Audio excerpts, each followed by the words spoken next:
Bonjour à toutes et à tous et bienvenue dans un nouveau numéro de votre JT de l'Asso. Ce matin, les enfants de l'école des 15 ont pu découvrir dans des conditions plus vraies que nature le métier de chargé de communication. Grâce à la venue de plusieurs joueurs professionnels, ils ont pu participer à une conférence de presse un peu particulière en posant eux-mêmes leurs propres questions. Des questions sans filtre auxquelles les joueurs ne s'attendaient pas forcément. Alors la question elle est pour Mallory. Avec quel joueur tu ne partirais pas en vacances et pourquoi? Oula.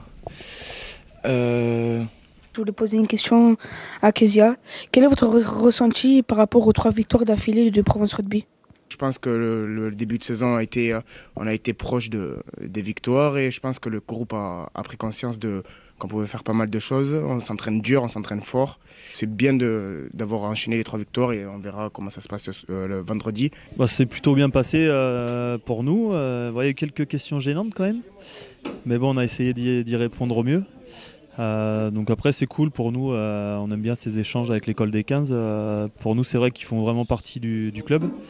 Donc c'est toujours sympa d'avoir des échanges avec eux et en plus si on peut les aider à les mettre un peu à l'aise. Donc là aujourd'hui c'était la conférence de presse par exemple.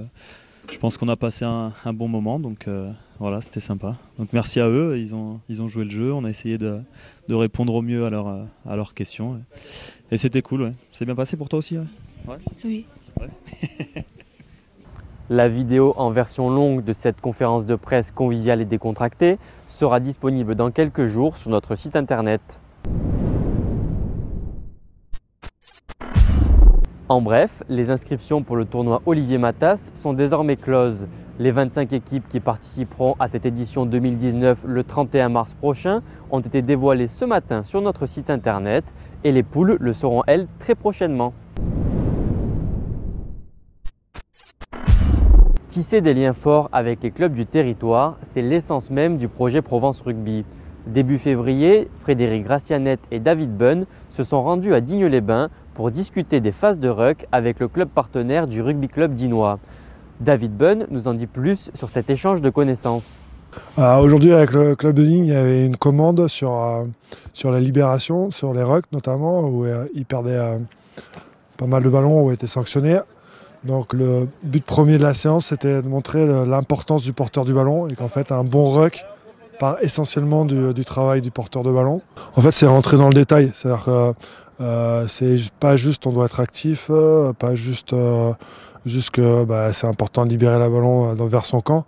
C'est vraiment apporter des détails sur, mais c'est presque pas des détails, c'est des critères de performance où en les mettant en situation, ils s'aperçoivent que ça fait la différence. Roulez, démerdez-vous, il ne prend pas le ballon. Faut pas qu'il te prenne le ballon. On attend d'avoir une vision différente du rugby et pouvoir bénéficier de leurs compétences. Je trouve que c'est une super idée. Lors d'une réunion chez Provence Rugby, ils ont bien évoqué le fait que c'était Provence Rugby et que ça représentait un club pour toute la Provence. Et je trouve que c'est exactement l'application qu'on a aujourd'hui ici avec l'intervention du club. Donc ça fait boum, gesting, il dégage, tu libères, bam, et c'est parti. C'est bon? Je trouve ça bien que les gens d'Aix viennent, moi-même ayant joué en plus à Aix il y a quelques années de ça. Donc voilà, je trouve ça bien qu'il y ait ce genre de partenariat entre nous. L'entraînement était très enrichissant ce soir et bien, quoi. Techniquement très très bien, voilà, à refaire. Du côté de nos jeunes, seuls les espoirs étaient sur le terrain ce week-end. Très inspirés, ils se sont imposés 24-9 sur la pelouse de Rodez en inscrivant 4 essais. Si on vous a déjà montré sur notre page Facebook celui de Lucas Vaufredaz, ce n'est pas le seul beau mouvement des Noirs. Voici donc 2 autres belles phases de jeu des espoirs, conclues par l'accélération fulgurante de Raffaele Natovi et l'anticipation de William Le Garf. Du beau travail.